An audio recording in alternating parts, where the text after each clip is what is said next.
again. Today we are going to be talking about the new Guillermo del Toro. I said it right. Netflix Frankenstein here today on Two Geeks and a Microphone.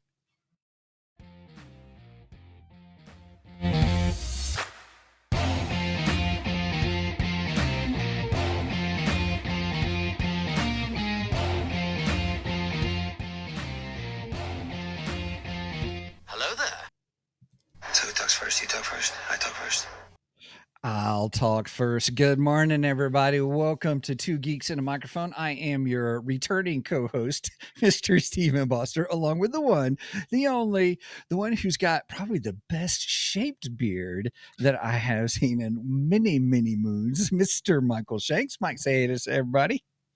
Good morning, all you geeks out there. And I just would like to say, somehow Frankenstein returned.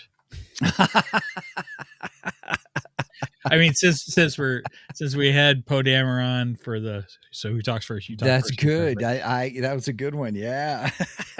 Somehow Frankenstein returned. I felt it was appropriate. That was good. That was good. That's some funny stuff right there. Hey, everybody. I'm so excited because we're going to talk about Frankenstein. And the reason I'm super excited. Wait a minute. Is it Frankenstein or Frankenstein? I got to get the jokes in, man. Right. I love it. I love it. So for those of you who have not read Mike's book, The Immortality Code, it is his book is kind of a sort of a retelling of Mary Shelley's Frankenstein, sort of, but it's set in a more futuristic time frame. I don't know if you'd say not cyberpunk, just futuristic. Yeah, futuristic. I wouldn't call it cyberpunk. Yeah, and so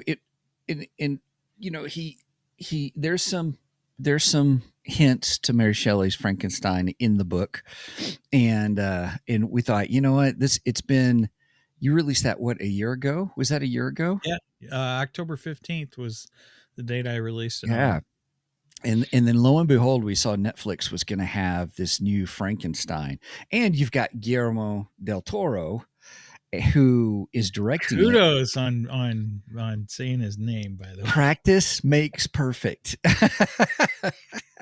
Guillermo del Toro. Anyway. Hello, my name is Inigo. My name is Inigo Montoya. You killed my father. Prepare to die. Oh my goodness. So we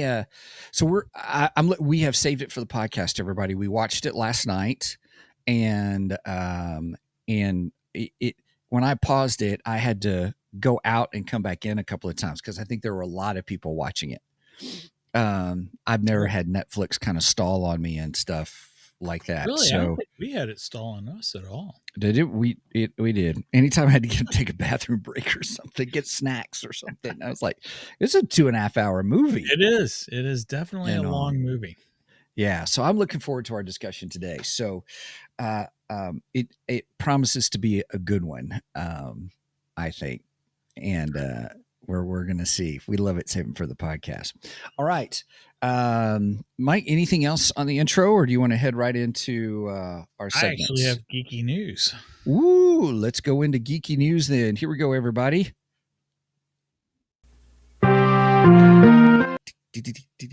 Okay. I heard about this yesterday on what's the YouTube channel? I can't think of his name. The guy that does all the geeky stuff on YouTube, all the Marvel, DC stuff, and Star Wars stuff. Emergency Awesome? Yeah, Emergency Awesome. I actually heard it on his show, and I got really excited, and I looked it up, and lo and behold, I did find out People magazine did confirm it. So here's the headline: The Mummy returns again. Somehow, the Mummy returns. It's a joke that just keeps working and working. You're right. Adventure fans, get ready to dig in. Brendan Fraser and Rachel Weisz are officially reuniting for the fourth Mummy movie. We need an applause for that one. We do, by golly. Here, give me just a second. It'll take me a second to get there. There we go. There we go. Bringing back the beloved duo who made the 1999 blockbuster such a hit, the film will be directed by Matt, okay, I'm going to murder his name, sorry, Bettinelli, Olpen, and Tyler Gillett. Sorry if I said those names wrong. The Radio Is it Gillett Silence or Gillette? I don't know. like crazy. Yeah. Anyway, the Radio Silence team behind Ready or Not and the recent Scream reboot. Reports suggest the adventure could take Rick and Evie deep into Peru, and an idea that was teased at the end of 2008's Tomb of the Dragon Emperor. After Tom Cruise's 2017 reboot failed, boo. Yeah, it's a bummer.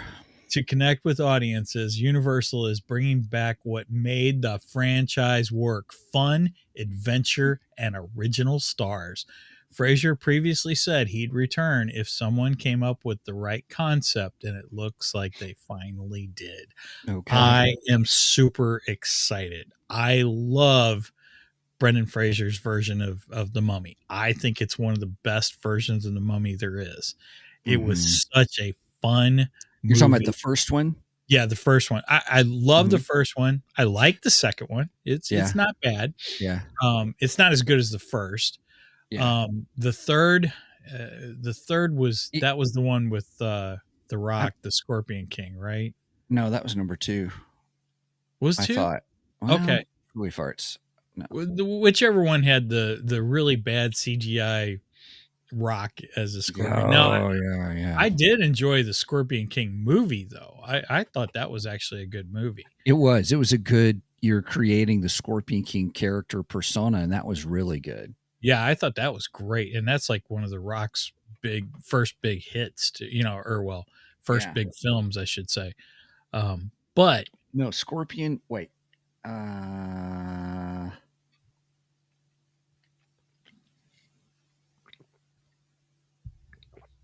Mummy Returns was the Scorpion King, because then they did the Scorpion King spinoff.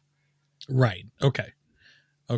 So, the CGI version of The Rock was terrible. Oh, it was really bad. It was horrible. But that was also pretty early days of CGI. They were That's true. Learning and still playing with it, and things were advancing. So, you got to give a little grace here and there. But I thought Brendan Fraser I thought everybody did a great job in that first film. Yeah. And when they came out with the Tom Cruise version, which was supposed to be the reboot of the Universal Monster Universe, they were going to call it the Dark Universe, which was... Oh, yeah. It was great. A great idea. I loved it. I was like, okay. Okay, give me my Universal monsters. Yes, I love Universal. Bring them back. Yeah. But the problem is their version of the Universal monsters died because Tom Cruise's Mummy sucked. It was terrible. Yeah, well, and I think it's unrecognizable also. I think that's the other problem. It was unrecognizable, yeah, because you thought the Mummy was going to be the lady, and then the spoiler alert, everybody, the big twist at the end that all of a sudden now he's the Mummy, and I'm thinking, I'm thinking, why didn't you just? It was just weird storytelling. I didn't mind it, but I thought they were trying to throw too much in there with Dr. Jekyll, Mr. Hyde, with the Mummy. They were trying to fast track a brand new boot of this quote unquote dark universe is what they were doing, and it wasn't going to work. It was bad. It was terrible. Where they should have just went and recreated each one of the monsters in their single movies, like originally, and make them somewhat recognizable to the, I mean, don't copy them exactly to the original monsters, but at least make them what we recognize as the Universal monsters. You know what I mean? Monsters. They're such interesting people. I didn't know this episode was going to turn into such a monsters episode, but it is. I know. We're loving it. Loving it. Mummy, yes. Frankenstein. Okay. Oh my gosh, I love it. All right. So yeah, I'm excited about seeing. I'll go see it because the reason the third Mummy movie didn't work for me was because of Rachel Weisz wasn't in it. Right. Yeah. I think that's the reason it didn't work for a lot of deflated. Yeah. And the other side of it was, I mean, I love the concept because with Jet Li in it, at the time I loved Jet Li, really enjoyed him. Even my first introduction to him was Lethal Weapon 4 and thought he did a great job in that one. And then Michelle Yeoh was in it. And I'm like, okay, it's a great concept. I thought it was really good, but I don't know, it just didn't. It is the original cast. I'm excited Brendan about. And I repurchased the trilogy on DVD. It was either this summer or last summer, I forget which, to keep in our camper because our camper has a DVD player. Right. But we saw it really cheap, like at Walmart. We were, getting supplies for camping one day and saw it real cheap. And I was like, let's get the Mummy. So we bought it. And so nice. Yeah, we watched 1 and 2. I don't remember if we watched 3 or not, but we definitely rewatched 1 and 2. 1 and 2. Yeah, they're really good. I forgot the name of the one actor, Arnold Oslo, I think was his name. The guy. Yeah. I know what you're talking about. He was great. The guy who plays Imhotep. Right. Arnold Vosloo. And then Oded Fair, I always enjoyed him. He was like the guy I always enjoyed. Yeah. Yeah. It is a fantastic cast. So it's a great cast. It always worked. Okay. So this is not about the Mummy. This is about Frankenstein. Oh, wait. I got geeky news too. I mean, not geeky news. Excuse me. I have are we ready for Geekdar? I'm sorry. Yeah, that's what I meant. If you're ready for it, go for it. Yeah, let's do that. Go with the radar, sir. What's wrong with it? I've lost the bleeps, I've lost the sweeps, and I've lost the creeps. The what? The what? And the what? You know, the bleeps, the sweeps, and the creeps. That's not. Okay, everyone, I have a confession to make. Please do not take away my man card when I tell you this. I watched K-pop Demon Hunters on Netflix the other day. I probably shouldn't laugh so hard at that. But you know what? It started off kind of hokey, but it was kind of fun. But actually, it was a halfway decent movie by the time I got to the end and stuff like that. It was actually a good story behind it. There was a lot of K-pop cosplay at the GalaxyCon that Megan and I went to. Oh, really? Wasn't there, Megan? I thought I don't know. I thought there was.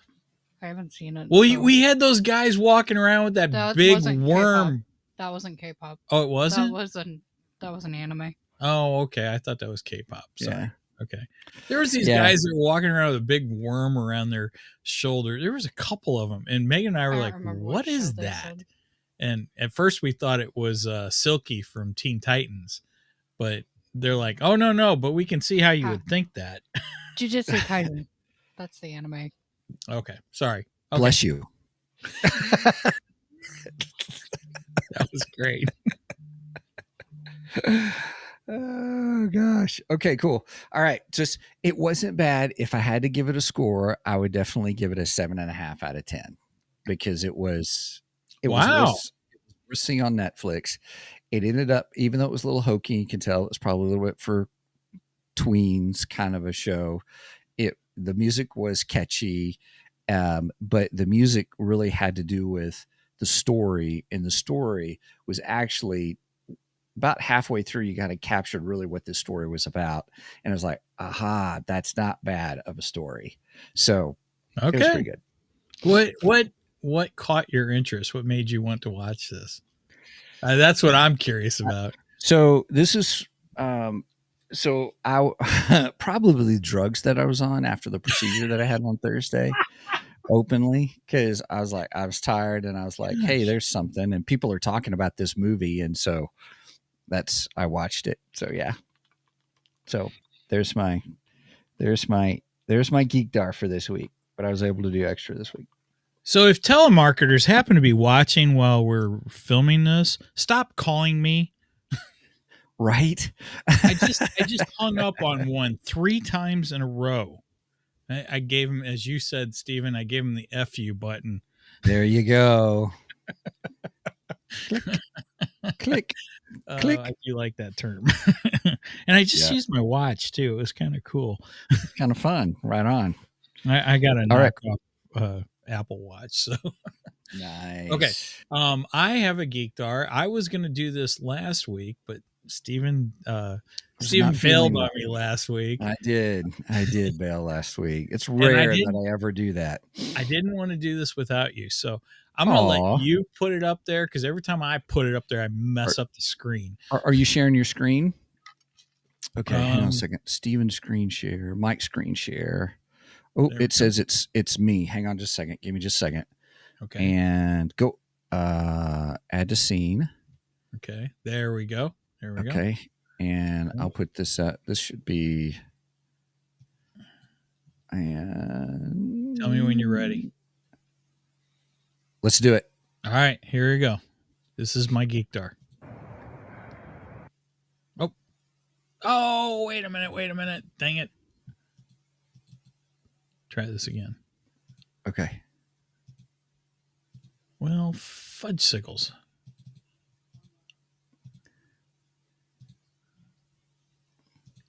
He thought he had it, and then I thought he had it, and it's. Here we go. Okay. All right, I'm going to try this again. So I am in Tulsa, Oklahoma, and I'm at the site of the center of the universe. That's awesome. Kind of turn around so we kind of see.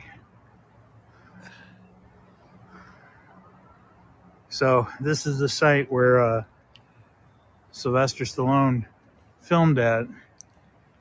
And standing in the middle, I actually hear myself echoing. Oh, it's really, really weird. It's pretty wild, actually.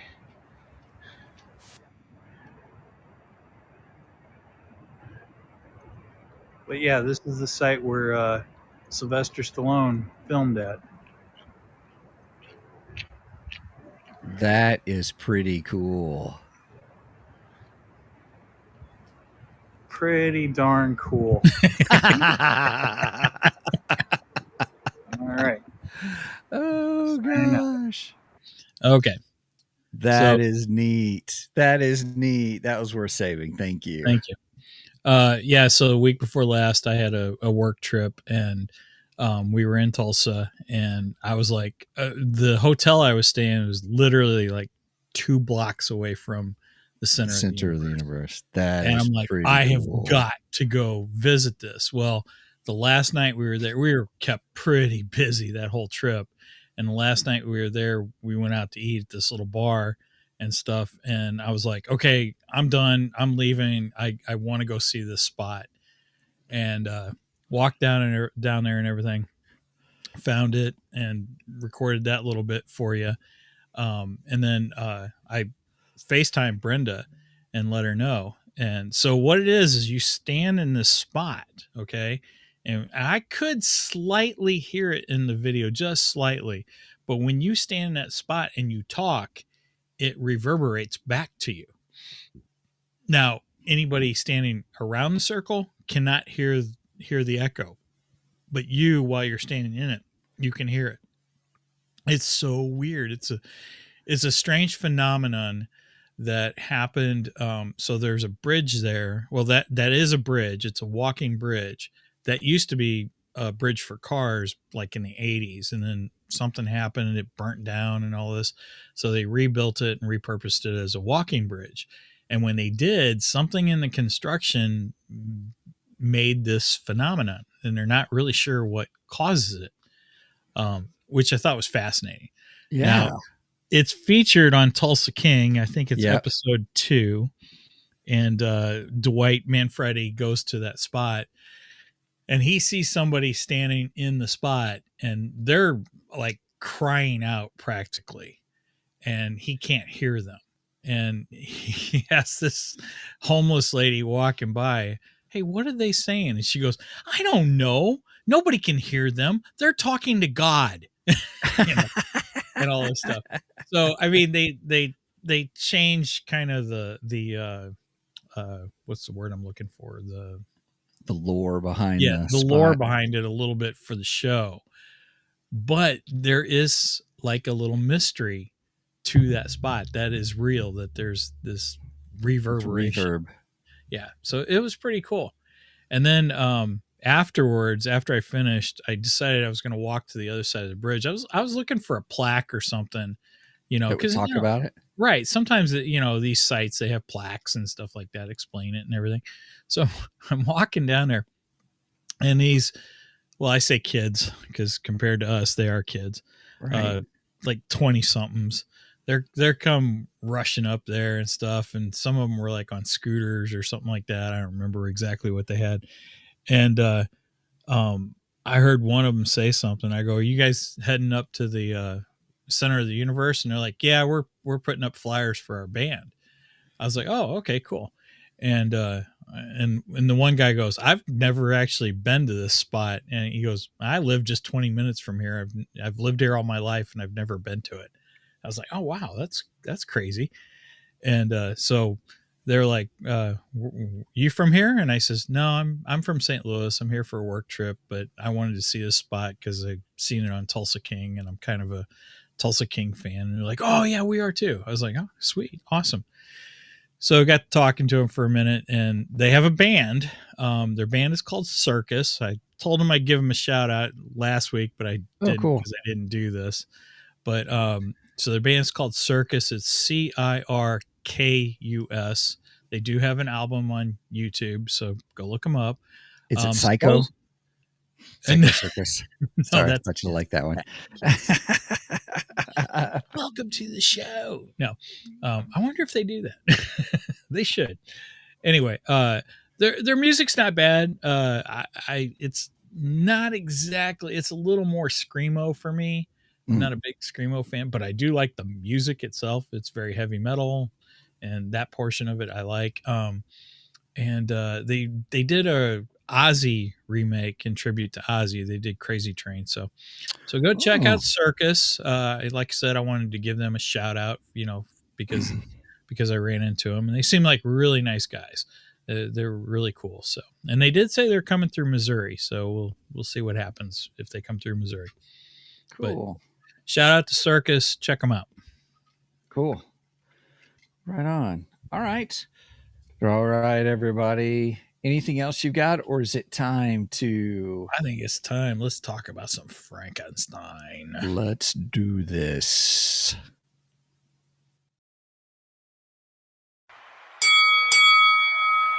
It's time for the main event. Give my creation life.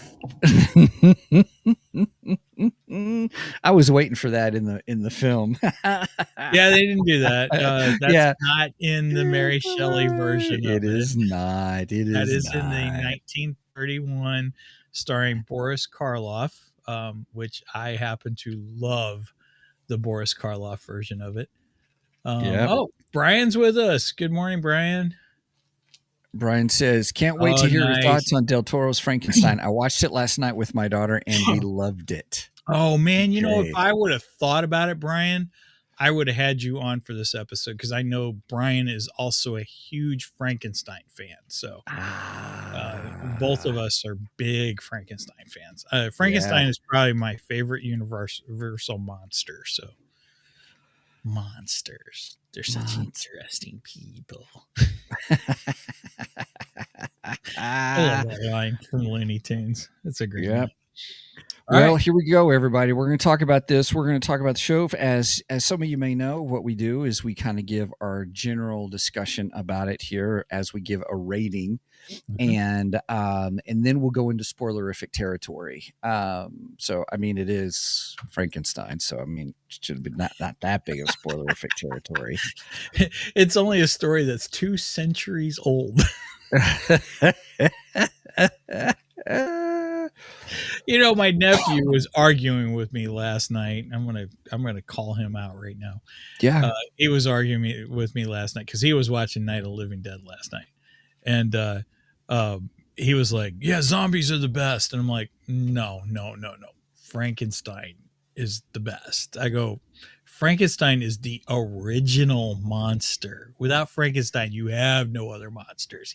He's kind of the start of everything. So, yeah, yeah. So here's my. How shall we do this?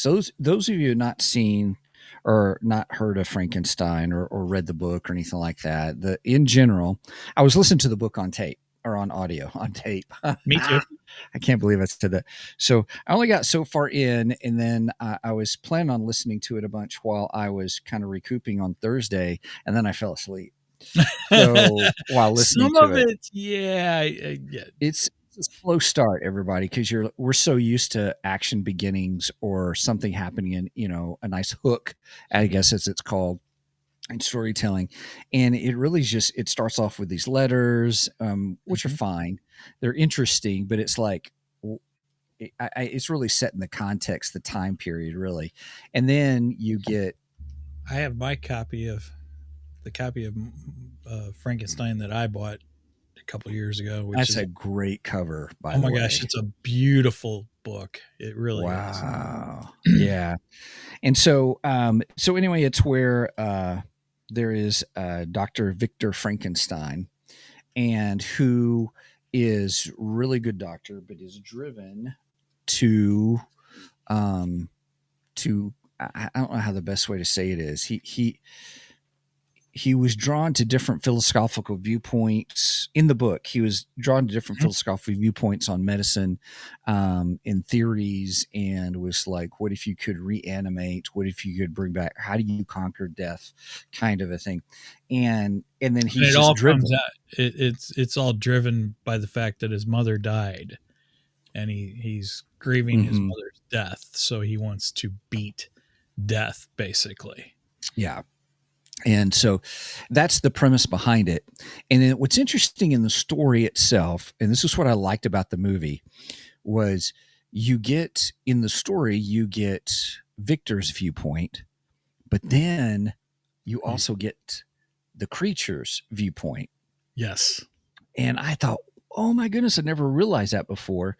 And so which is really interesting. And so the movie parallels, not necessarily with the letters, but it parallels kind of the book in that framework. And I thought, this is unique. This is cool, where, Victor is telling his story, which is what happens in the book. He's on the ship that's in the Arctic, and, they come across him, and then they try to help him. And then he's telling his story. Of course, that seems to take longer. But then in the, what am I trying to say? But then you get the monster's viewpoint. I shouldn't say monster, the creature's viewpoint. And I thought one of the greatest themes of it is the same like in the Witcher book series, is who are the true monsters? Yes. And I was like, oh, okay, this is good, And so the way the film goes is the film kind of starts off with the Arctic. They kind of find them. They do some extra stuff, which is cool. I really liked what Guillermo did. Then, here's part one, Victor's story. Then it goes, ta-da, now is, there was the prologue, which was being in the Arctic. Then it was Victor's story, so his side, and just how driven and what a jerk kind of a thing. Then you get the creature story, and I'm going to hold off a little bit on that. I mean, Mike, you can talk about that if you want. You get his point of view Well, I just love when the creature comes in and he says, "Oh, did Victor give his side of the story? Well, let me give mine." Yes. And I thought that was just I loved it. I love the way they did it. It was really good. It was real good. So anyway, okay, give your overall impressions, and then we'll give our scores. Okay, I did. Well, I own a copy of Mary Shelley's Frankenstein. Spoiler or disclosure: I've never actually physically read it. I've gotten through part of it, and then life happens, and sometimes you get away from stuff. So Stephen was kind enough to gift me the audio version to listen to for this episode. Not just any audio version. Oh, but a horror collection that's 90 some odd hours. Yeah, no kidding. Of all these different horror stories, classic horror stories. Yeah. I'm going to say it wrong. Bram Stoker's. Mm-hmm. Stoker. Not Stroker, but Stoker. It's got Bram Stoker's Dracula in it. I'm probably going to listen to that next. And then, sorry, my brain went to a wrong place. Yeah, I know. Stoker's Dracula. That's the latest in the porn titles. Well, I mean, have you ever watched the movie in the night? Anyway, let's anyway, we won't talk about that. But no, he was kind enough to gift me a horror collection, which included Mary Shelley's Frankenstein. So last couple of weeks I've been listening to that. Did you like the narrator? Yeah, I liked the narrator. The narrator. I liked how he gave different voices. He had a different voice for Victor, and he had a different voice for the creature. And I thought that was kind of cool. He distinguished the two of them. Yeah. So yeah, that's a really good narration. I would recommend that. It's very good. It took a bit to get through, like you said. It's got some really slow parts to it. It does. But Mary Shelley is definitely a master. I have to say she is a master. And there are differences between Guillermo del Toro. Did I say it right? Guillermo. I was close. Guillermo. That's right. You're getting there. Toro. There are some differences between his version of the film and Mary Shelley's novel. Yeah, I figured he follows the beat pretty well. Yes, he does. So I really liked that. I really enjoyed it. And I got to say, I like both versions. I like Mary Shelley's version. Mm-hmm. And I like Del Toro's version for different reasons, though. Because I kind of feel Del Toro did a similar thing that I did. Yeah, I mean, I'm not comparing I'm not the master that Del Toro is. I'm not going to say that, but he and I had some similar ideas with my creature in the Immortality Code. And my doctor in the Immortality Code, some similarities. So I liked it. I really, really enjoyed this version. I thought this is a fantastic version. Now, 1931 will always be my favorite Frankenstein. That has a special place in my heart, and it's always going to be my favorite. I know it's not the original, and I know it diverted from Mary Shelley's story. It was actually based on a play that was written sometime, I think, in the 1920s. And that's what that film was based upon. But there are some similarities in there. Yeah. So overall, I really, really enjoyed this film. I thought it was great. I thought it was fantastic. Right there with you. Yes. So what would we rate this on? What would we give as a scale for this? Oh, normally you're pretty good at coming up with them. I didn't. I was trying to think of it last night when I was watching it. I'm like, I don't know. I can't find one single thing that really stands out for, The one thing that surprised me in it was how when the place blew up, about how he got thrown. Victor Frankenstein got thrown from the building, and then it cut off his leg. And I'm like, whoa. Okay, there we go. Gruesome. Let's do severed body parts. Severed body parts. Severed body part. Okay. Oh, here it goes. Here's real quick, Brian Ramsey. Mike's right. It was based on a play, the same as the 1931 Dracula. You were talking. Did you hear that? He said I was right, by the way. Right. I got it. Yeah. Thanks, Brian. Just kidding. Oh, Brian says silver spikes. Silver spikes? Oh, for okay. All right. Let's do it. We'll do it. Right, We'll do silver spikes. Okay. Yes. All right. Right. Thanks for the idea, Brian. Yeah. All right. And Brian, everybody, is from Three Geeky Dads podcast. So please That's check with the them number out. 3, by the way. That's with the number 3. You gotta say it, man. You gotta say it. Yes. So I give it a strong 9 out of 10. Wow. Silver spikes. Excuse me. So I, while it was different, and I'll go when we get into spoilerific territory, we'll talk about what we liked, or what I'll talk about what I liked about it. I don't want to spoil anything. So, but the difference of how Del Toro took some of the movie and made it really, I think, a great updated version for modern audiences that was not hokey. There was nothing hokey about it. I thought he was very reverent to the material, and even with the outline of how he did it was great, and keeping with the outline of the letters, the prologue, as he called it prologue rather than the letters, which is what you'll find in the book, and then the story, Victor's story, and then the creature story.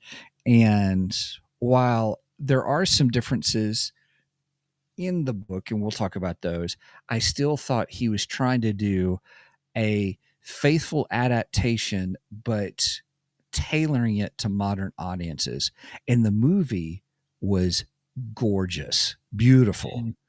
The sets, the design, the how things look. And part of me was like, oh, I wonder if I should have tried to see this in the theater, but I don't think it was showing at my theater here. Yeah, it was very limited at the theaters that it was at. Yeah. There were some theaters it was at. I don't think anyone around me was showing it. And you're right. The sets were incredible. This probably would have been gorgeous on the big screen. Yeah, absolutely. Yeah. You want me to put that up? I'll put it up. Here we go. Yeah, sounds good. Brian said this film followed the plot of the book very faithfully. Not 100% faithful, but it was very close. How did you say it, Mike? You said the beats. Yes, the beats I said he followed the beats of Mary Yes. Shelley's Frankenstein. Yeah, that's what I changed some things, but they didn't bother me, if that makes sense. Depending on where we were going. So I was taking it as, here's someone just like you have your Mike, just like you have your updated style to the Frankenstein story, which I really enjoyed. I saw him really taking Mary Shelley's Frankenstein for modern audiences, and it was great. I loved it. Yes. Agreed. So were there any Steven skips? 0. There were Steven pauses. There were Steven pauses and Steven rewinds. Oh, wow. I got to see that part again real quick. Okay. Yeah. All right.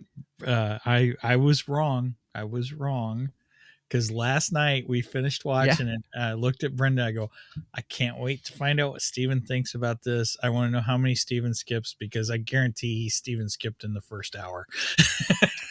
I did come pretty close. Yes, that is true. Oh, so you had your thumb on the button. I did. I was like, no, let me watch this, because some of it was just because of how gorgeous it was shot, and I was trying to follow along openly. Well, kudos, because when you do that, you sometimes miss story. I do. I know. I listen to you. I listen to all that. And that's what I told Brenda last night. I go, oh, that first hour, it was nothing but story. And I guarantee that there's Steven skips in this. Right. So I was wrong. Yep. Brian goes, he's like, wow, this film's over 2 hours long and Steven didn't skip any of it. Yes, that is correct. I'm amazed. That is correct. Oh gosh. Right. Oh, Brenda says, she said that you would have said, she said 0, that I wouldn't have. Thanks, Brenda. Sorry, Thanks for I didn't having have my any back. faith in you, Steven. That's all good. It's all good. It was. Hey, I just noticed I'm wearing Batman today and you're wearing Superman. I'm wearing Superman. Yeah, I'm wearing my Superman. I did wear my hoodie to take the dog out for a walk, though. Nice. All right. So, what about you? What's your score? I give it a 9 also. I mean, man, this is 9 silver spikes. almost as close as perfect as you could possibly get. I really loved it. I loved his interpretation. I love the creature. I thought the creature looked fantastic. He was awfully pretty. Well, not at first. No, that's true. First. That is true. Not at first. It was very ugly, and there's a lot of what do they call body horror in this film. So there is a lot. Yeah, there's a lot of body horror in there, which it should be, because that's what I was going to say. That makes sense, though. Right. It makes complete sense for what the story is. I mean, he's literally constructing a human being. So yeah. It wasn't horror for horror's sake. It was all entwined within the story. Right. And oh my gosh. I like that. That scene where he's addressing the I don't know what benefactor. We'll just call him the benefactor. Sure. Or or were they the they were doing the class there, or it was a hearing, right? Are you talking about the beginning? Yeah Yes. It felt like the Inquisition. Nobody expects the Spanish Inquisition. Yeah. Anyway, it was like a medical board inquisition or something. Well, when he did that and he had the partial torso of the body and the skull, or not more than the skull, and he made that thing catch the apple, and then it kind of screamed and everything. That was pretty horrifying right there. It was, and it was glorious too. Right. But it was story driven, which was great. Yeah. Which I was like, what? He's kind of already done it. They're kind of doing a little, I mean, it was really good. Brenda said she gave it 9.5 silver spikes. Wow. Nice. More than me. It was hard. It was hard to really judge this, because I was like, oh man, I really like it. The story is good. It's beautiful. The sound design was great. Like I will probably rewatch it on headphones. With headphones. Okay. I was thinking about that with the music and stuff. So one of the things I always like to say, everybody, is, and I kind of alluded to it, is, we'll talk about, is it worth seeing on streaming? Is it worth seeing in the theater? Is it worth buying? That kind of a thing. I definitely would say, it is worth seeing on Netflix. Definitely. And we already mentioned before that I think it's even worth seeing in the theater. Oh, I definitely think it's worth a scene in the theater. If you can get to the theater and see this, I highly recommend it. This would be a good Blu-ray buy too, just to have a physical copy of this, because agreed. I think it's just an incredible film. And now that you say that, could you imagine being on a Blu-ray? We're kind of getting back in. I'm kind of getting back into physical copies, like physical copies of books and media and stuff. Here's Brian. Brian says this: that almost half a body he was displaying reminded me of the half zombie woman from Return of the Living Dead, with a spinal column wiggling and all. So great. So great. Everybody, you can hear the pause. So great. I love it, Brian. Thank you. It was a fantastic scene. I loved it. Yeah. Brian also said, agreed, Stephen. It should be seen on the biggest screen possible. Yeah. I love that too. Yeah. Yep. Yeah. If you've got a, what do they call the screen, Megan, at Fairview? Ultra screen? Ultra screen? I think so. Yeah. If you got an ultra screen, what is that? It's their biggest. It's their biggest screen at Fairview Heights Marcus Theaters. When we're going to see a movie for the podcast, we try and go see it on the ultra screen. Right. It costs a little bit more, but man, it's gorgeous to see it on that screen. Yeah. How's the sound? The sound is real good. The sound's better in there than it is. Well, I mean, most of the theaters have really good sound and stuff, but that one's probably the best in the theater. Mm-hmm. So it has what's the sound system they use, Megan? Is it Dolby Atmos? I think so. Yeah, I think it's Dolby. I can't remember.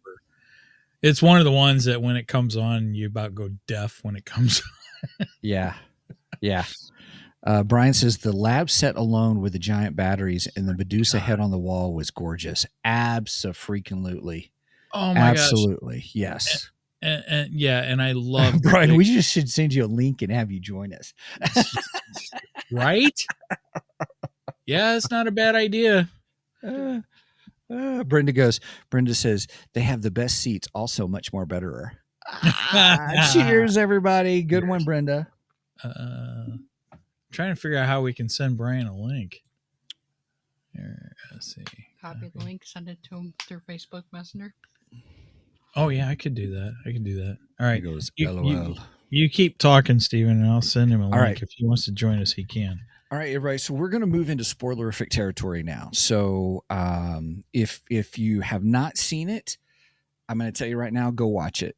Normally this is where Mike says, this is where Mike says, stop the thing, go watch it, and then come back. Listen, even if you forget to come back, that's okay. But we'd love for you to come back and watch the rest of it. But please go watch it. I don't want to spoil too much for anybody or everybody because it is a very good movie. It's very good.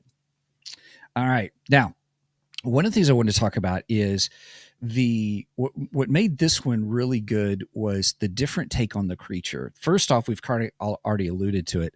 Took more of I'm going to say a romanticized. That's probably not the best way to say it, but where the creature was more of like, it was so unique. You talk about body horror, where he would take different where you'd have to take different pieces off of different specimens of what would be the best, different muscle groups, different limbs, different parts. And so it was almost like this layer over of different skin and things like that I thought was really interesting. So you didn't have like just the stitches in the, just like, hey, we just plugged this arm in and stitched it in, or, kind of like the Nightmare Before Christmas characters where you see, it's where what's her name was just all stitched together, but looked more of a fine automobile put together kind of a thing. I take different parts of all these different best automobiles to create one master automobile. That's best illustration I can give. And I thought, well, he's probably one of the most prettier Frankensteins I've ever seen. Well, Boris Karloff is always going to be the monster in my eyes, but right. Cause I mean, I grew up with that that version of the monster. And that's when anyone says Frankenstein, granted, now Frankenstein's not actually the monster. Frankenstein, well, kinda depends on how you take it. But Frankenstein is actually the doctor and the monster is just Frankenstein's monster. But we've all adopted that as his name, which in some ways makes sense because he's technically the son of Frankenstein. So therefore, the son sometimes gets the father's name. So anyway, but yeah, I will always see Boris Karloff as the quintessential Frankenstein's monster, but this one looked really good. I was very impressed with it. I would say, other than Boris Karloff, this is probably my second favorite version of the monster. So, yeah. One of the things that got introduced in the story that I just found intriguing, fascinating, mysterious was when his benefactor, which was new. I always thought that was not in the book. I don't remember that being in the book. But also introduced this concept of all these different, like seeing all these different, what was it like? nervous system, like a different kind of nervous system, or the vein, and then how he had a big plaque on it. There was a fifth one, there's like, oh, these 4 things, they were brilliant and stuff. And so then did you know there was a fifth one? And then it kind of gave this mystery of, hey, if you enact a certain portion through the back, not the front, but through the back, that would actually help, it would actually help stimulate this life, and then therefore having life, kind of thing. And so I thought that was really good. And I was intrigued by that concept that they added into the story. I thought that was really, it was very believable. Touch. They was some believable work for as far as the science of it goes, which I thought was pretty impressive. Yeah. Impressive. Most impressive. And another Frankenstein's monster. Yeah. Told you I'm going to get them all in. Yes, you are. That's good. So, so you've got some other notes that you had about the differences between the 2 versions. Yeah, I got some notes on some of the comparisons between Mary Shelley's version and Guillermo del Toro's version. There you go. I'm going to try and get it. Yeah, we're trying to be respectful. Yes. One of the biggest differences would be Dr. Frankenstein, Victor's parents. So in the movie, his father, he has a very loving relationship with his mother, and he's very close to his mother. His father is a renowned surgeon, and his father is very, well, let's face it, he's abusive to him. He's very abusive, which helps to create that persona that he takes on. That's just because he was a Lannister. For those who have seen Game of Thrones, yeah. It was the same actor who was the main Lannister father figure. Yeah, sorry. So that's fine. But in the book, his parents are different. Both his parents are loving and doting. He had a great childhood. Yeah, he actually had a great childhood. So he completely changed that aspect of the character. But again, it was for the character development as the character goes along. So yeah, I get it. He came back to it at the very last scene. Yes, he gives Victor a very nice story arc, which is something that I strive for in my book with Dr. Ethan Caldwell. I didn't want Dr. Ethan. Hey, Brian did jump in. We'll make sure he's in here in a second. He's getting set up. But yeah, I kind of did the same thing with a similar thing with my doctor. Hey, how are you? Morning, Brian. Thanks for joining us. Oh, now morning. Can you hear me? Morning. We can hear you. Yes, sir. All right. I got a bit of delay for some reason though. I'm a few seconds behind. So okay. Well, we'll do the best we can. I apologize for not inviting you to this to begin with, because I really thought about this. Don't worry about it. Because I know you're a huge Frankenstein fan too. So you were absolutely. I mean, I got my Dracula poster behind me, and I've got my Frankenstein poster out of frame. Nice. Oh goodness, Brian, how are you? I'm doing good, thank you guys. Yeah. So okay, how about you guys? We're doing. I'm giving this a 9. I'm giving this a 9 silver spikes out of 10 myself. I thought this was fantastic. It was really good. Nice. Yeah, agreed. It was very good. I concur. I find no fault in your reasoning, Brian. Yeah, no. I watched it with my daughter last night. My daughter had just actually read the book. Oh, and she was one who like, she was watching something else, and all of a sudden it became like 8 o'clock last night. She's like, let's put on Frankenstein. And I said, yeah, absolutely. Let's. So we put it on, and she was like enraptured because she had just finished reading the book last year, and she's like, this is so great, so great. Yeah, I was such a proud papa.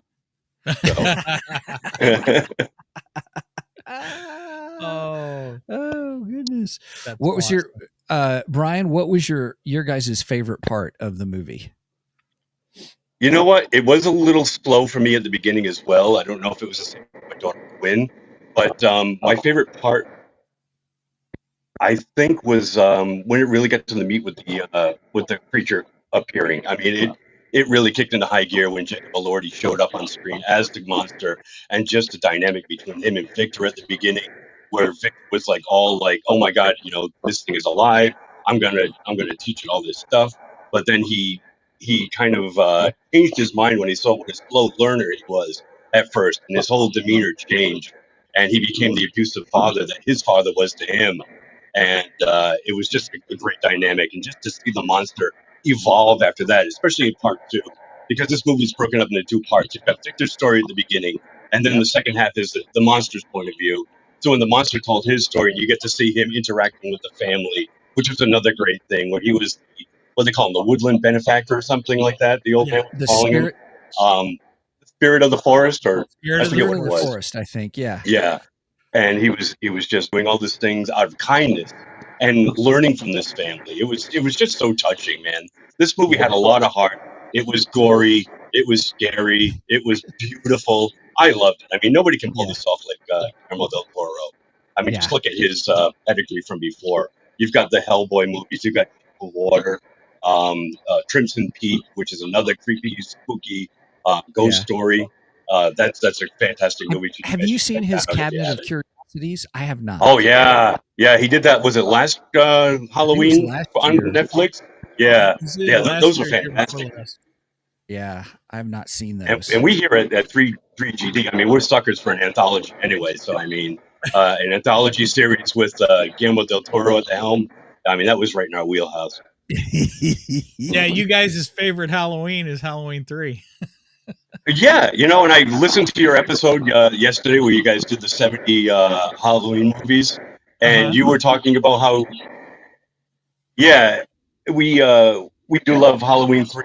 Halloween 3, I mean, the Halloween series was originally envisioned as an anthology series, but then due to studio pressure, what's his name, John Carpenter decided to go back and put Michael Myers in part 2. And then part 3 became what he wanted, which was a fantastic, we think, just spooky Halloween story. I mean, it's got the mask. Yes, it doesn't have Michael Myers in it, but it's still a very decent movie. Mike, don't hate on it. I've come give to it the love it deserves. I have come to appreciate it more over the years. Yeah, okay, all right, good. It gets better with repeat viewing. So, does alcohol make it better? Oh, alcohol makes everything better. No. There are some movies that don't need the help, and that's one of them. You can watch that one totally sober. Yeah, that's Season of the Witch, right? Yes. Okay. Yeah. That's funny. So what did you think about some of the different, did your daughter tell you some of the differences between the book and the movie? Yeah. So you were right. The benefactor played by Christoph Waltz is not in the book. Right. Which I thought was great because that reminded me a little bit of Hammer, where Peter Cushing's Baron Frankenstein wanted to use, and I guess it's true to like the other versions as well, where he wanted to use like a scientist's brain. But they kind of flipped it where like at the last minute, Christoph Waltz, who knew he was dying, wanted to be the one put into the monster's body. And another difference too was my daughter Quinn was saying that Victor Frankenstein had a friend of his at school that became a part in all this. And she says she thought his name was Henry Cavill, but it was like Henry Cavill or something like that. It was very different, but not too different. So she's like, I think his name was Henry Cavill, but he didn't even show up in this story. And another part that was a little bit different was Elizabeth originally was not his brother's fiance. And I think that they made that change to make Dr. Frankenstein a little more evil, just to make the audience hate him a little bit more, like, oh, he's stealing his brother's wife away from him, that kind of thing. Yeah, she was his adopted sister, or right? Well, in the something book. like that, or cousin. Elizabeth I know she was. Elizabeth was Victor's cousin, who actually becomes his fiance. Second cousin, twice removed. Yeah, which was not uncommon back then. Right? No, not at all. And then the monster actually kills Elizabeth. He murders. Right, exactly. Yeah, right. And his brother too. Yep. Yes. On the wedding night. Yes. Yeah. Correct. And he still kept that beat that it happened on the wedding night. Right. Which I thought was good. Yeah. I mean, he still, like you said, he just kind of, here, we'll tweak these aspects of it. I thought the way he handled it was good.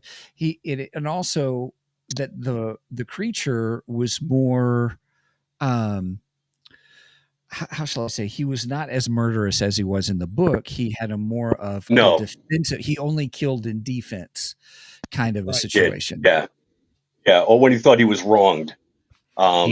He wasn't on the revenge spree that he was so much in the 1939 the 1930s Universal movies. Yeah.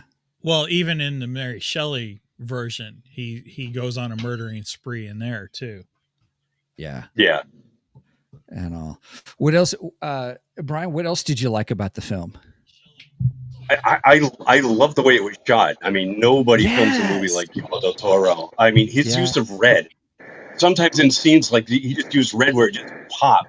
The funeral scene, everybody's dressed in black, and he's got that ivory casket, which was gorgeous. That had like the deep red lining, and even before that, Victor's mother was the only one dressed. She had the red veil, and everybody else was like in drab colors, and she was just this, red pop of color, and in every scene, it was just so masterfully done. The red done. gloves, I noticed that as well. The red gloves. Oh yes. He always used this pop of red, it seems, and I'm here for it. Yeah. It doesn't always have to be crimson blood. Right. Nice. Yeah, I thought it was shot great. When they bought the water tower or the castle, I was like, oh, it almost took me back to the Darth Vader's tower on Mustafar. Yeah. It was so dark. It did look like that a bit. Straight up. But I love that design. I love the design of the whole building. I was like, oh man, I want one. Seriously, we all deserve our own isolated tower. that huge, a little place to get away from it all. Right. Just be careful of that big hole up in the. Seriously, I thought that was kind of awkward. I was like, yeah. What? I was like, well, somebody's going to fall on that one. Yeah, exactly. Yeah. Plot point. Which I thought the whole thing with Christoph Waltz's character, and then coming out that he had syphilis, and I love the line, "One night with Venus, a lifetime with Mercury." yes, exactly. Yeah. I was like, oh my that was gosh. a fantastic line. Yes. Yeah, it was. Like, I've never heard that. That was a good one. But then just how he falls through the hole, and I thought, man. And I was like, man, I thought he would have splatted worse than that. Kind of. It was pretty visceral. Like when he lifts him up at the end, and the back of his skull is totally gone. Oh, yes. Yeah, that was like, pretty gross. Yeah. Right. Yeah. But it was also the whole point is I can't use your brain. He probably would have. If he didn't have syphilis, do you think he would have used his brain? Probably. You think? Because I'm not sure he would. You don't think so? I don't know. I don't think he would. Because I don't think he liked him as much as he let on. I just got that feeling. I don't think he would. But just because he didn't like him, I mean, I still think he would have used him.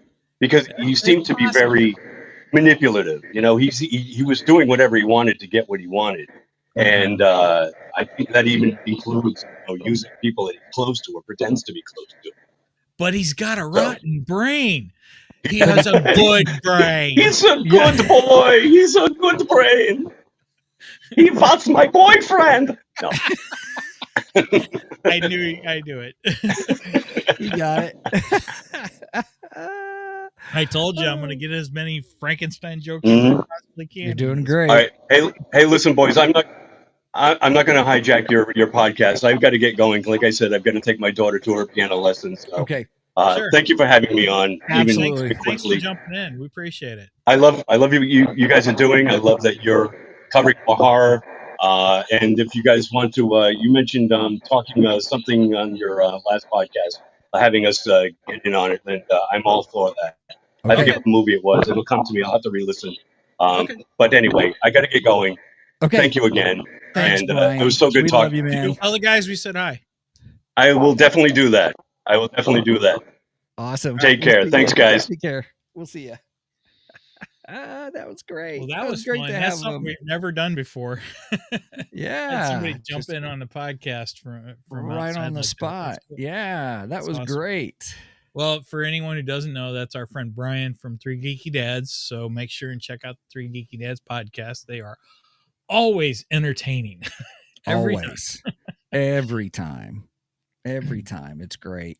And boy, they put some thought into some of their segments. Well, And, I knew Brian was going to have some good insight on this because, like I said, he's a Hammer fan. He's a huge Frankenstein fan. He's a huge Universal Monsters fan. That's not So- MC Hammer for some of you out there. no, That's the Hammer films, the Dracula Hammer films. Sorry, yeah, go the UK horror films is what Hammer is. Yeah. Anyway, so we'll continue with some of the differences. We kind of covered that a little bit with Brian. The creature's violence is different between Mary Shelley's version and Del Toro's version. Obviously, Del Toro's, like Brian said, the creature only attacks out of defense, which I think helped to establish that the creature wasn't all bad, where Mary Shelley's version, he just flat out murders people, and then some other people got accused of some of the murders he did. So that was how bad it was in the book. And when I say bad, I don't mean, well, he was calculating because he planted evidence on other people to get blamed for those murders. Yeah. Which is funny because the 1931 version of Frankenstein, he would never been intelligent enough to do anything. Sorry. No, it's perfect. Then we had Elizabeth. We kind of discussed her differences in the book. She is actually Victor's cousin, second removed, blah blah blah, right, who becomes his fiance, and then the monster murders her on the wedding night. In this version, Elizabeth is actually Victor's brother's fiance. You are my cousin's former roommate. What does that make me? Absolutely nothing. Anyway, so he is Victor's brother's fiance, and Victor's brother in Mary Shelley's novel, he only lives to be a young boy, and then the monster murders him. So yeah, because the monster is out to get anyone who's a Frankenstein, basically, in the book. And then in this, she actually gives her life up for the monster because she takes a bullet for him. Yes. So that was interesting. And then here's the biggest difference of all, though. And this is what I want your take on. Okay. The creature's abilities. So the creature is described in Mary Shelley's version as a grotesque being with yellow skin, straight black lips, and visible arteries, a truly horrific sight. In Del Toro's film, Jacob Elordi's creature has a very different design inspired by the art of Bernie Wrightson. He possesses a regenerative healing power similar to Wolverine or Deadpool. Yeah, I thought Wolverine was where my brain went. Yeah, I think you're right. I think it's more Wolverine. It's not quite Deadpool. Because I'm not sure. Yeah. I liked it. I liked it. I did like it. I wasn't for sure. I couldn't remember openly. I couldn't remember from the book. No, I didn't. In the book, I don't think. Yeah, I don't think there was, but he was almost superhumanly strong in the book. So that factor stayed the same. But then Del Toro healing gave factor. him this healing factor, which kind of gave him a sense of Immortality. Right. Like the immortality code. That's right. Shameless plug there, by the way. That's right. Which you can get on Amazon as either a ebook or a physical book. I do have a copy of it right here, as a matter of fact. That's right. Which you can also get a copy of Steven's book there too, by the way. Yeah. on Kindle for now, electronically ebook, and physical book. I've got some little more tweaking to do for that one. Hopefully, you're going to get that physical book up there soon too. I will. Okay, and then the most important part, the end of the film. So the ending of the film does change between Mary Shelley's version and Del Toro's version. In Mary Shelley's, the novel ends with the death of both Victor dying of grief and exhaustion, and the creature disappearing into the Arctic to self-immolate, kill himself. Yeah, right. Emphasizing a circle of tragedy and revenge. Where the new version, the film shifts focus of themes to themes of atonement and forgiveness. Victor apologizes to the creature before he dies, and the creature embraces his existence, suggesting a break in the cycle of abuse. Yeah, I actually like Del Toro's version better as far as the ending goes. I like that ending. I'll agree with you, because you know me, I don't like to see no one win in the end, or a good resolution come out of it. And I loved what he did, because then he went full circle to father-son moment. So then I was like, oh, okay. So that's why he made him an abusive father. And also then, like you said, he was continuing that abusive father with the creature, but then at the end to be father and son, and to have that moment, I was like, okay, that was good right there. I like that. Yes, I am a big fan of the way he ended this film. I thought it was great. Yeah, I do want to talk about this, and because one of the things that Brenda had brought up was about their circle. There's also circles. You know, we were talking about all the red. Well, your wife brought up the whole thing about circles, and I'm like, I may have to go watch it again to pay attention to that. But as we're talking about coming full circle, she says, thus, hence all the circles in the film. There were a lot of circles in the film too. Were there? I guess I didn't pay attention to that as much as I did the red. I looked at the red more than I was watching for red more than anything else, because especially in the lab and stuff, it seemed like there was a lot of circle motif going on and such. So yeah, I think the face on the wall had the circle around it. There was a circle in the middle of the room. Medusa, there's a circle in that room, which I don't understand that one. Let's put a circle right here it's well, nice, it's just like Brian said, that's complete and total plot point. That's all it was. It's just like, as soon as you saw that, you said, somebody's going down that hole. Yeah, somebody's doing it. I mean, why would you have this huge hole in the center of your attic like that? It was weird. It was weird. It was weird, but it made it good for the whole lightning rod to come down and then open up. And let me tell you, those lightning rods were menacing themselves. Yes, I'm like, they're not just your regular silver pole; they're creepy. Yeah, and the whole, those whole big, huge lit up columns, and the batteries, the giant batteries.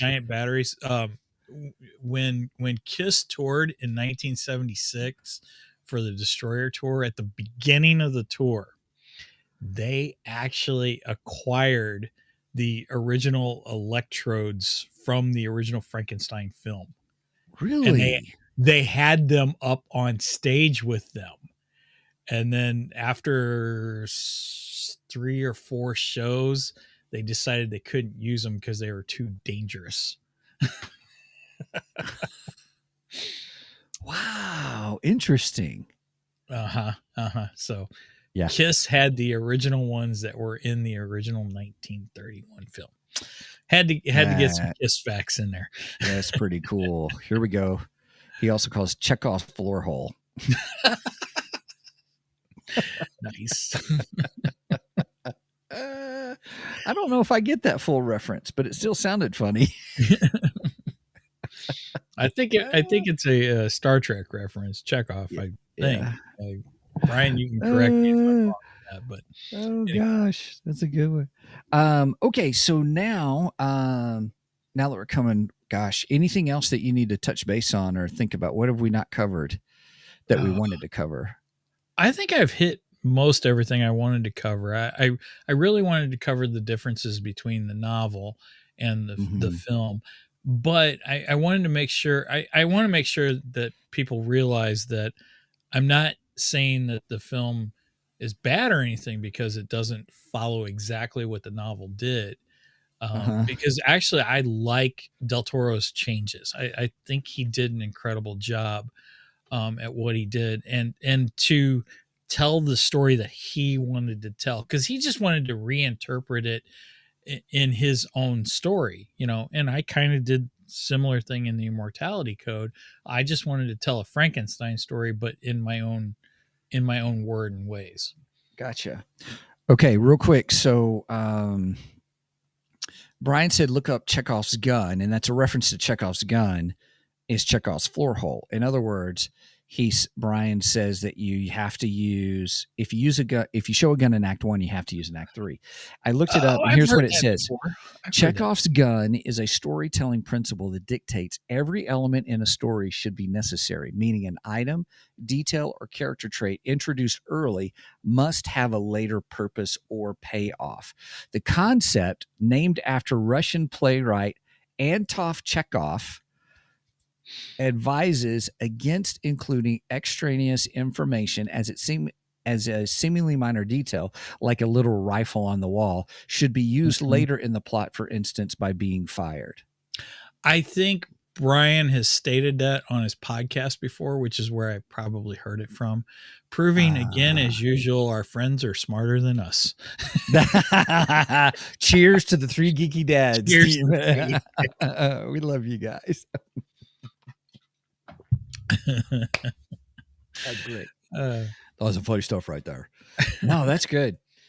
Where were you when we were writing our books? No, I'm just kidding. I'm teasing. I'm making a joke. Oh gosh. Brian was probably off drinking bourbon. I love me a good bourbon. Speaking of which, I want some of that. Now you brought up earlier in the show, so I'm doing a Chekhov's gun right now. Brought up Tulsa in Tulsa King. Part of the plot points is they've got this bourbon. the bourbon, and I'm like, man, I want some 50-year-old bourbon to try, see what that's like. You better have some cash, buddy. Which I don't have, but right. Because that's not going to be a cheap bourbon, that's for sure. That ain't going to be your Jack Daniels. All right. Well, is Jack Daniels a bourbon or is it a whiskey, though? It's a whiskey. Okay. Yeah. It's a whiskey. Because there's a difference between bourbon and whiskey, right? Yeah, and the only reason it is that bourbon is in Bourbon County, Kentucky. Gotcha. Here he goes. Smooth. Nice. Oh my goodness. Well, with that said, everybody, we've got to wrap up the show because I have an appointment I got to get to myself. So, it's whiskey. It's whiskey. No, he agrees. He's agreeing that Jack Daniels is a whiskey. No. What he said though, it's wiki. Oh, it's wiki. You and I keep clicking on it at the same time. Yeah, sorry. It's wiki. It's wiki. Oh gosh. Oh my goodness. This has been a good show. Hey Brad, I think you left us too soon. Right. You could have got in a few more jokes. Oh gosh. I love it. Oh my goodness. Well, okay. So with that, everybody, we need to end the show, but it's been a really good one. This has been a good one. It was a good movie. Well done. Great movie. Are you going to watch it again? I'll probably watch it again. Yeah, I'll probably watch it again. I'm not sure how soon, but I'll definitely be watching. Definitely. Yeah, I'll skip the first hour. I knew a Steven skip was coming. I knew it. Yeah, if I can watch it again, I will skip the But first you know, hour. even Brian said that the first hour is a little slow for him, and I agree with Yeah. that. I was like, yes, can we move this on a little bit? Yeah. And I Yeah. love it. I think it's a fantastic movie. So definitely do not Steven skip it all during your first watch. Yeah, you need to, yeah. Your second watch, you can do a little Steven skipping after you know the story and know what's going on. Then you can do a little Steven skipping. So Yeah. I'll give permission for that. Excellent. Excellent. All right. Any other last comments? I don't think so. I just go watch this movie. Just go watch it. That's all I got. That's all I got to say about that. That's all I got to say. All right. Well, everybody, hey, thanks so much for joining us. Really appreciate you guys hanging in there with us as we talk about the movie.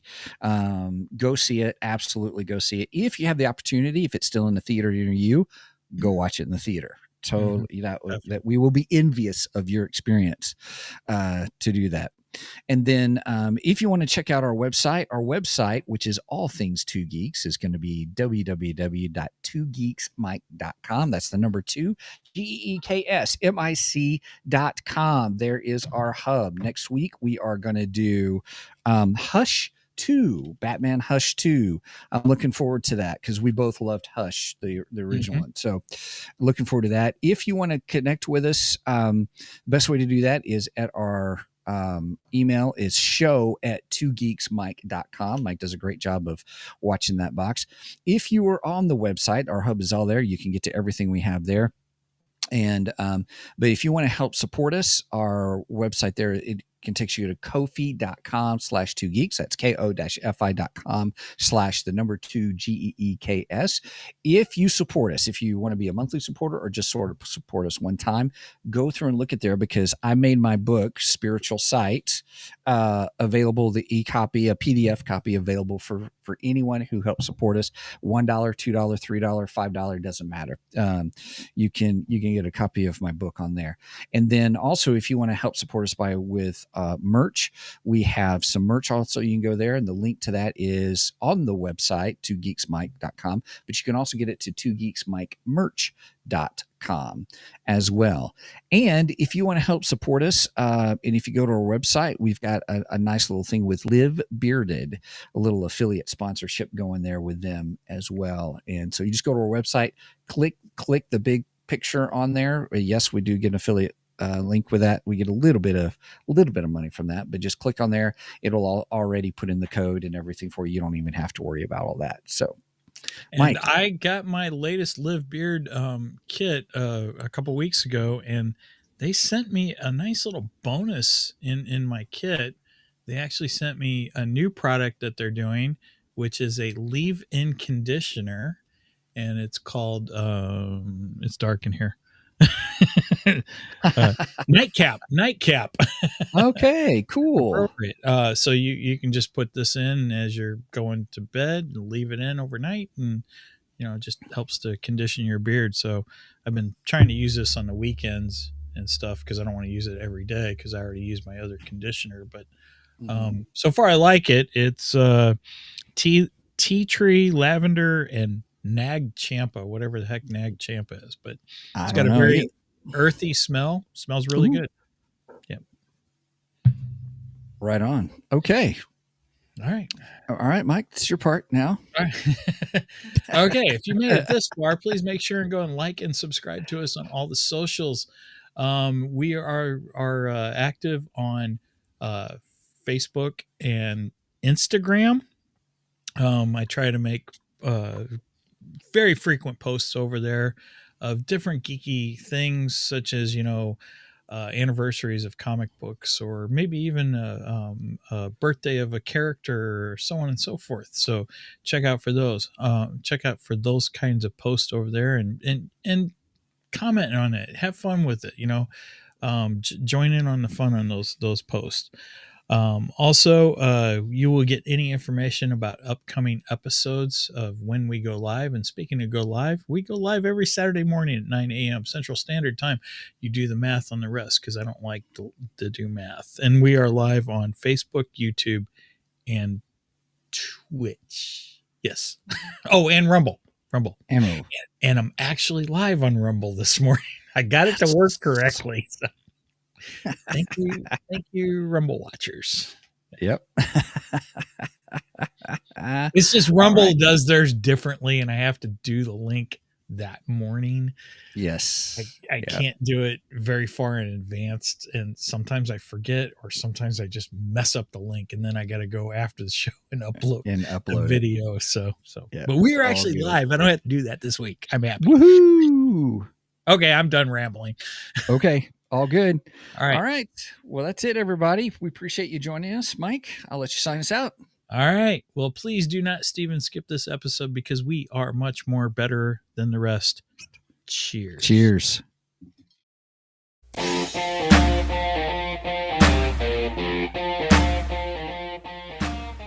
Thank you for joining us today on the Two Geeks and a Microphone podcast. Tune in next week when we will have more news and reviews. Until then,